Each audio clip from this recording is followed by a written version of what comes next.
This channel does not promote any violent, harmful, or illegal activities. All content provided by this channel is meant for an educational purpose only. আর এই মুহূর্তে যে খবরের দিকে নজর রাখবো সেটা হচ্ছে পাসপোর্ট জালিয়াতি কাণ্ডে ইডি তল্লাশি। একটা ভুয়ো পাসপোর্ট কাণ্ডে ইডি যে তল্লাশি চালাচ্ছে, এবার চাকদায় একজন কাঠ মিস্ত্রির বাড়িতে ইডির আধিকারিকরা গেছেন। পরারি গ্রাম, সেখানে ইডি হানা দিয়েছে। বিপ্লব সরকার তার নাম, ইনি কাঠ মিস্ত্রি। ইডি তল্লাশি চালাচ্ছে তার বাড়িতে। বিপ্লব সরকার এবং তার বাবার ভাইকে আটকও করা হয়েছে বলে আমরা খবর পাচ্ছি। আজিজ আমাদের প্রতিনিধি আমাদের সঙ্গে রয়েছেন ফোনে। আজিজ, আটক করা হয়েছে কিসের ভিত্তিতে? দেখো, একেবারেই সকাল থেকেই বিপ্লব সরকার যে পেশায় একজন কাঠমিস্ত্রি, তার বাড়িতে ভুয়ো পাসপোর্ট মামলায় এনফোর্সমেন্ট ডিরেক্টরেট তারা তল্লাশি করছিল। বিভিন্ন নথি, তার পাসপোর্টের ট্রাভেল হিস্ট্রি, তার ব্যাংক ট্রানজেকশন থেকে শুরু করে যাবতীয় তার যে পরিচয়পত্র রয়েছে সেই সমস্ত কিছু খতিয়ে দেখা হচ্ছিল। শুধু তার নয়, তার সঙ্গে তার ভাই বিপুল সরকার এবং তার বাবা, সেই সঙ্গে তার পরিবারের আর যে সদস্যরা রয়েছে প্রত্যেকেরই সমস্ত নথি খতিয়ে দেখার পর প্রায় 3 ঘন্টা সেখানে জিজ্ঞাসাবাদ এবং এই সমস্ত নথি দেখার পর বিপুল সরকার এবং তার বাবাকে এনফোর্সমেন্ট ডিরেক্টরেট নিজেদের সঙ্গে আটক করে নিয়েছে এবং তাকে পরবর্তীকালে জিজ্ঞাসাবাদের জন্য তারা আটক করেছে বলে ইডি সূত্রে খবর। এবং তোমাকে আরো জানিয়ে রাখবো যে এই ভুয়ো পাসপোর্ট মামলায় এর আগে পাকিস্তানি নাগরিক আজাদ মল্লিক গ্রেফতার হয়েছে এবং তারপর সম্প্রতিকালে চাকদহের একজন সাইবার ক্যাফের মালিক, যার সাইবার ক্যাফে থেকে ইন্দুভূষণ যার সাইবার ক্যাফে থেকে প্রায় 350-র বেশি ভুয়ো পাসপোর্ট এর আবেদন করা হয়েছিল এবং সেই সূত্র ধরেই কিন্তু আজকে এই কাঠমিস্ত্রি বিপ্লব সরকারের বাড়িতে এনফোর্সমেন্ট ডিরেক্টরেট হানা দিয়েছিল এবং তাকে জিজ্ঞাসাবাদ করে এই মুহূর্তে তার বাড়ির 3 জন সদস্যকে আটক করে নিয়েছে এনফোর্সমেন্ট ডিরেক্টরেট। ধন্যবাদ আজিজ। আমাদের প্রতিনিধি এই মুহূর্তে জানালেন যে কোন সূত্র ধরে এদের বাড়িতে পৌঁছান আজকে ইডি আধিকারিকরা। ইন্দুভূষণ হালদার নামে এক অভিযুক্তকে নদিয়া থেকে এই জাল পাসপোর্ট কাণ্ডে আগে অ্যারেস্ট করেছিল ইডি এবং তাকে জিজ্ঞাসাবাদ করে এদের সম্পর্কে জানা যায়, অর্থাৎ এই বিপ্লব সরকারের সম্পর্কে জানা যায়। তার বাবা, ভাই এবং তাকে এই 3 জনকে আটক করা হয়েছে।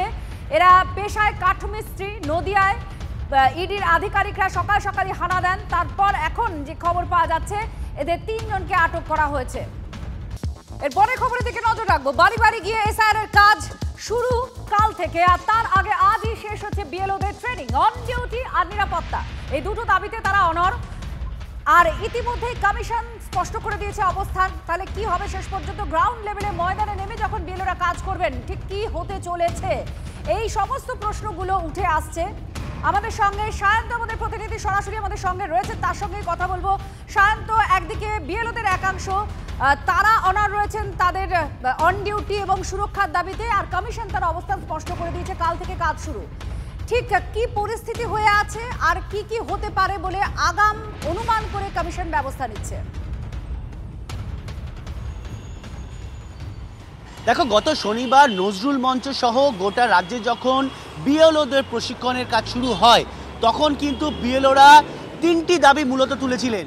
এক, তারা যে এই ডিউটিতে নামবেন, অর্থাৎ বিএলও প্রশিক্ষণে নামবেন, সেক্ষেত্রে প্রশিক্ষণের পর তারা কাজ শুরু করবেন, সেটা তাদের অন ডিউটি হিসেবে দেখাতে হবে, কারণ স্কুল করে এসে বা নিজেদের কর্মস্থল থেকে ফিরে তাদের কাজ করা সম্ভব নয়। 2, পর্যাপ্ত সিকিউরিটির ব্যবস্থা করতে হবে। 3, যেসব বুথে 1200 থেকে 1400 ভোটার রয়েছে সেখানে 2 জন করে বিএলও রাখতে হবে। অর্থাৎ এই 3 দফা দাবি তারা পেশ করেছিল। দেখা যাচ্ছে অন ডিউটি এবং সিকিউরিটি তাদের মধ্যে সবথেকে গুরুত্বপূর্ণ।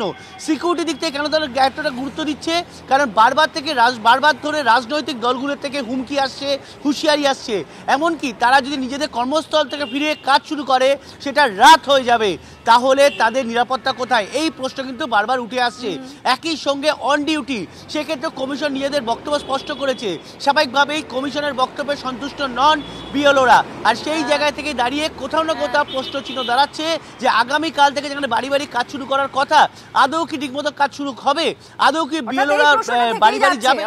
ঠিক 24 ঘন্টা আগে এখনো পর্যন্ত এই প্রশ্নটার কোনো নিরসন হলো না, কোনো উত্তর পাওয়া গেল না কংক্রিট। বিএলওদের মধ্যে যে আশঙ্কা তৈরি হয়েছে যে তাদের উপরে হামলা হতে পারে, তাদের সঙ্গে আইন শৃঙ্খলা সংক্রান্ত কোনো বিষয় বিঘ্নিত হতে পারে, এই সমস্ত আশঙ্কা কিন্তু থেকেই যাচ্ছে। কমিশন স্পষ্ট করে দিয়েছে অন ডিউটি কাজের বিষয় বা সুরক্ষার বিষয়। এবার আপনাদের পরের খবরের দিকে আমরা নিয়ে যাব।